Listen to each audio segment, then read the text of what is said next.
নমস্কার, আমি শুভাঙ্কি। আবারও সবাইকে স্বাগত জানিয়ে শুরু করছি আজকের অনুষ্ঠান সমস্যার সমাধান এবং সমস্ত সমস্যার সমাধান করার জন্য যিনি আছেন আমাদের সঙ্গে আমাদের খুব প্রিয় জ্যোতিষবিদ অ্যাস্ট্রোলজার জয়দেব শাস্ত্রী। অনেক, অনেক স্বাগত আপনাকে স্টুডিওতে। নমস্কার। জয় শ্রী ঠাকুর রামকৃষ্ণ, জয় শ্রী ঠাকুর রামকৃষ্ণ, জয় শ্রী ঠাকুর রাম। সমস্যার সমাধান অনুষ্ঠানে আপনাদের সবাইকে স্বাগত জানাই। আজকে আমরা চলে যাব সেই পর্বে, প্রশ্ন উত্তরের খেলা। আচ্ছা শাস্ত্রীজি, এই যে জল সাধনা বা সলিলা ক্রিয়া যেটা হয়, এটা নিয়ে এত আগ্রহ কেন? এবং জলের মাধ্যমে কিভাবে শক্তি সঞ্চার করা যায় বলে মনে করা হয়? একদম গুড কোয়েশ্চেন। মানে এই যে সলিলা এটা কিন্তু অনেকে জানে জানে না। না। হ্যাঁ, জল সাধনা এটা কিন্তু একটা মানে বহু পুরনো একটা সাধনা। তন্ত্রশাস্ত্রে জলকে শুদ্ধিকরণ ও শক্তি ধারণের অন্যতম শক্তিশালী মাধ্যম বলে মনে করা হয়। জল সাধনায় নির্দিষ্ট পাত্রে জল রেখে তার উপর নির্দিষ্ট মন্ত্র জপ করে সেই জলকে অভিমন্ত্রিত করা হয় বলে কথিত, যা পরবর্তীতে বাড়ির শুদ্ধিকরণ, রোগ নিরাময়, সহায়ক, প্রতিকার বা বিশেষ পূজায় ব্যবহার করা হয়। বিশ্বাস করা হয় জল যেহেতু সহজেই কম্পন ধারণ করতে পারে, তাই সঠিক মন্ত্র শক্তি প্রয়োগ করলে তা এক ধরনের জীবন্ত শক্তি বাহকে পরিণত হয়। এই বিশেষ অভিমন্ত্রণ পদ্ধতি আমাদের একাডেমিতে ব্যবহারিক ক্লাসে হাতে কলমে অনুশীলন করানো হয় এবং সেটা আমি নিজেই করে থাকি। ষোড়শ উপাচার এবং এর একটা পূজা হয়। মানে ষোড়শ উপাচার পূজা ক্রিয়া কি? এটা একটু দর্শকদের বলুন এবং সাধারণ পুজোর চেয়ে এই যে ১৬ ধাপের যে পদ্ধতি থাকে, কেন এত বিশেষ বলে মনে করা বাহ হয়? বাহ বাহ! ষোড়শ উপাচার পূজার ষোড়শ উপাচার পূজায় দেবতাকে ১৬টি ভিন্ন উপাচার, যেমন ধরো আসন, পাদ্য, অর্ঘ্য, স্নান, বস্ত্র, গন্ধ, পুষ্প, ধূপ, দীপ, নৈবেদ্য ইত্যাদি নিবেদন করার এক সুনির্দিষ্ট ক্রম অনুসরণ করা হয়। ঐতিহ্যে বিশ্বাস করা হয় যে প্রতিটি উপাচার দেবতার প্রতি এক একটি ইন্দ্রিয়ের মাধ্যমে ভক্তি নিবেদনের প্রতীক। যেমন গন্ধ ঘ্রাণ ইন্দ্রিয়ের জন্য, দীপ দৃষ্টির জন্য। এই সম্পূর্ণ ক্রম সঠিকভাবে অনুসরণ না করলে পূজা অসম্পূর্ণ থেকে যায় বলে মনে করা হয়, কারণ প্রতিটি ধাপ দেবতার সাথে সম্পূর্ণ সংযোগ স্থাপনের জন্য অপরিহার্য বলে কথিত। আমাদের একাডেমিতে এই সম্পূর্ণ ১৬ ধাপের ক্রিয়া প্রতিটি খুঁটি নাটি সহ শেখানো হয়, যাতে সেই শিক্ষার্থী যেন নিজের মানে অপ্রস্তুতি না থাকে, যেন প্রস্তুত থাকে সব সময়ের জন্য। এবার আমার পরের প্রশ্ন, প্রতিষ্ঠা ক্রিয়া বা মূর্তি যন্ত্র স্থাপনের গোপন পদ্ধতি কি? এবং এতে মানে কি, কি বিশেষ ধাপ থাকে বলে কথিত? কোনো মূর্তি বা যন্ত্রকে পূজার যোগ্য করে তুলতে প্রাণ প্রতিষ্ঠা নামে একটি বিশেষ ক্রিয়া সম্পূর্ণ করতে হয়, যার মধ্যে থাকে অধিবাস, মূর্তিকে বিশেষ শস্য বা জলে স্থাপন রাখা, ন্যাস মন্ত্রের মাধ্যমে অঙ্গ পতঙ্গে দেবত্ব আরোপ এবং সবশেষে চক্ষুদান বা চোখ আকার বিশেষ অনুষ্ঠান।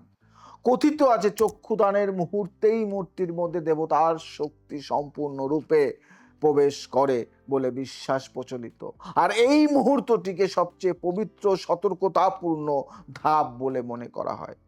এই সম্পূর্ণ প্রতিষ্ঠা বিধি আমাদের একাডেমিতে বিস্তারিতভাবে শেখানো হয়, যা একজন শিক্ষার্থীকে ভবিষ্যৎ মন্দির বা ব্যক্তিগত পূজাস্থলে প্রতিষ্ঠা ক্রিয়া পরিচালনা করার যোগ্যতা দেয়।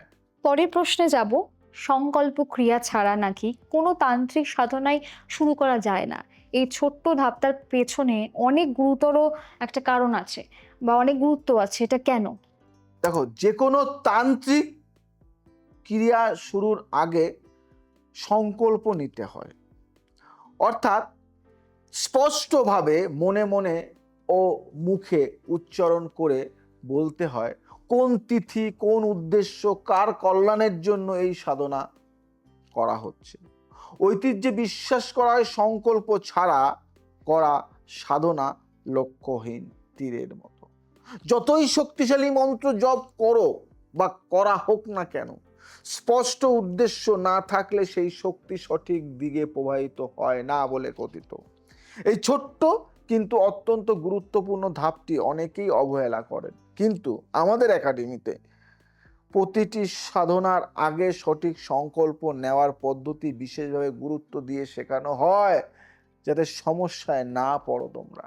আচ্ছা শাস্ত্রীজি, এই যে স্বপ্ন সাধনা নামে একটা গোপন ক্রিয়া আছে, আমরা অনেকেই শুনেছি, এবং ঘুমের মধ্যেও কি এই সাধনা করা সম্ভব বলে আপনার মনে হয়? দেখো, স্বপ্ন সাধনা তন্ত্রের অন্যতম সূক্ষ্ম ও কম আলোচিত ক্রিয়া।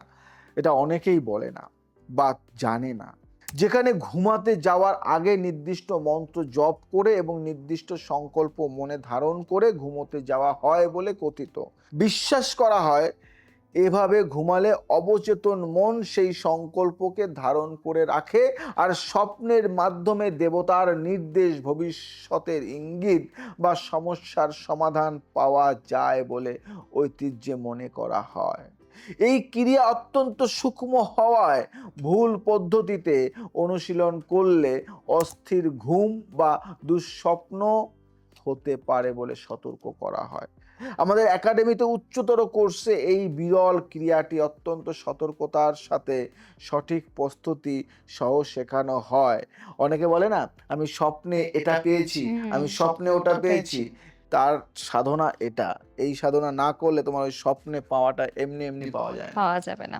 খুব ভালো কথা বলেছেন। আজকে অনেক কথা হলো তন্ত্র নিয়ে, এবং আরেকটি প্রশ্ন যেটা আমার মাথায় আসছে সেটা হলো যে, যারা ইতিমধ্যেই আজকে তো অনেকটা জ্ঞান আমরা পেলাম তন্ত্র নিয়ে, এবং যারা মনে করছেন যে আপনার একাডেমিতে আসবে তন্ত্র শিখতে, বা তন্ত্র যদি শিখতে চায় আপনার একাডেমিতে শিখবে, অন্য কোথাও কেন নয়? আমার একাডেমিতে শিখবে বা অন্য কোথাও শিখবে সেটা তাদের পার্সোনাল ব্যাপার, তারা শিখতে পারে যার যেখানে ভালো লাগবে। কিন্তু আমি এটুকু বলতে পারি যে তন্ত্র শিক্ষা প্রতিষ্ঠান আমাদের ডাব্লিউবিএ বলি খুব কমই আছে। আমাদের আমাদের পশ্চিমবাংলায় কম আছে তন্ত্র শেখার স্থানটা। দেখো, প্রথম কথা বলি, কামাখ্যা তন্ত্রে বা মায়াং তন্ত্রে সিদ্ধ আমার বাবা, এবং তিনি এখন নেই, রিসেন্ট চলে গেছেন। এবং সেই তার গুরুমুখী বিদ্যা 99% আমি পেয়েছি। এবং সেই জায়গা থেকে আমাদের পূর্বপুরুষ তন্ত্র বংশের ছেলে, আমরা 14 বছর, মানে 14 বংশ, 14 বছর মানে 14 বংশ ধরে মানে আমরা এই তন্ত্রের লাইনে রয়েছি। মানে আমি, আমার বাবা, তার বাবা, তার বাবা করে 14 পুরুষ 14 ধরে। জেনারেশন, হ্যাঁ। তো সেই জায়গা থেকে তন্ত্র আমাদের রক্তে। তাই তন্ত্র, জ্যোতিষ, তন্ত্র, এই জিনিসগুলি এমনভাবে শেখানো হয়, মানে তারা আগে কখনো কোনো পাঠ্যপুস্তক বইয়ে এগুলি পায়নি। এমন এমন কিছু ক্রিয়া, এমন এমন কিছু জিনিস রয়েছে যেই তন্ত্র দিয়ে মানে সেটা তুমি কোনো জায়গায় তুমি শিখতে পাবে না, যেটা আমাদের এখানে পাবে, কারণ এটা গুরুমুখী বিদ্যা। এবং এই সাবজেক্টটা খুব গোপনীয় সাথে শিখতে হয়, কারণ অনেকে শিখতে চায়, কিন্তু শিখতে গিয়ে তারা বিপদে পড়ে যায়। তারা হাফ রাস্তায় হাবুডুবু খায়। তুমি হয়তো শিখতে গেলে, তুমি শিখলে, কিন্তু পরিপক্কতা হলে না, তুমি সেই সঠিক জায়গায় পৌঁছতে পারলে না। তুমি হয়তো, যেমন ধরো কেউ স্কুলে ভর্তি হয়, হয়তো মাধ্যমিক দিয়ে আর কিছু করতে পারছে না, বা উচ্চ মাধ্যমিক দিয়ে আর কিছু করতে পারছে না, কোন লাইনে যাবে কিছু জানে না, বোঝে না। সেরকম এটা এমন একটা পদ্ধতি, এবার আর্ধেক রাস্তায় গিয়ে অনেকে ভ্যাবাচাকা খেয়ে যায়। কিন্তু আমার এখানে সেটা আর হবে না।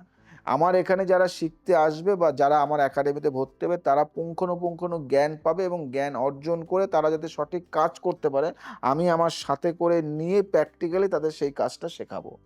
তাতে জীবনে তারা উন্নতি করতে পারবে, এবং আমার সাথে কাজ করতে পারবে, এবং আমার হয়ে কাজ করতে পারবে, তারপরে সে নিজের হয়ে কাজ করতে পারবে।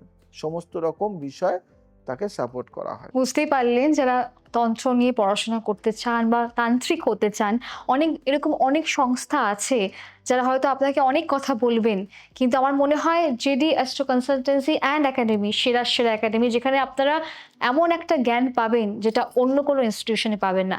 সময় একদম শেষের দিকে যাওয়ার আগে আরো কয়েকটি কথা আপনার মুখে শুনবো। ভালো থাকবেন, সুস্থ থাকবেন। আবারও তন্ত্র নিয়ে অনেক কিছু আলোচনা হবে, শুনবেন। সময় নেই, আজ আসি, আবার আসবো নতুন কিছু নিয়ে। যারা তন্ত্র শিখতে চাইছেন বিলম্ব নয়, দেরি নয়, এখনই কন্ট্যাক্ট করুন। আজ কন্ট্যাক্ট করুন, কাল ভর্তি হন। আর কাল নয়, আজ কন্ট্যাক্ট করুন, আজই ভর্তি হন। ভালো থাকবেন, সুখে থাকবেন, সবাইকে ভালো রাখবেন। জয় শ্রী ঠাকুর রামকৃষ্ণ।